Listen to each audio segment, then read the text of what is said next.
Class 7 থেকে 12 পর্যন্ত ছাত্রছাত্রীদের জন্য Edubhavan online education app Google Play Store থেকে ফ্রিতে ডাউনলোড করো, লিংক ডেসক্রিপশনে।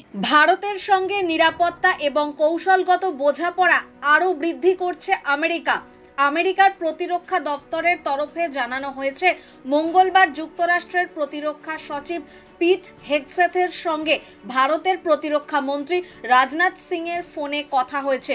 স্থির হয়েছে যে চলতি বছরের শেষে যখন রাজনাথ হেগসেথের মুখোমুখি সাক্ষাৎকার হবে, তখন ভারত এবং আমেরিকার মধ্যে আগামী 10 বছরের প্রতিরক্ষা সংক্রান্ত রূপরেখা চূড়ান্ত হবে। পেন্টাগনের তরফে জানানো হয়েছে, আমেরিকা প্রতিরক্ষা সরঞ্জাম ভারতে বিক্রির বিষয়ে রাজনাথ এবং হেগসেথের মধ্যে কথা হয়েছে।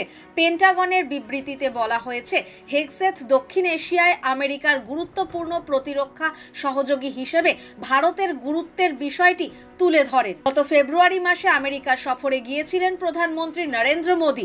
সেখানে ট্রাম্পের সঙ্গে তার আলোচনায় স্থান পেয়েছিল প্রতিরক্ষা সংক্রান্ত বোঝাপড়া আরও নিবিড় করার বিষয়টি।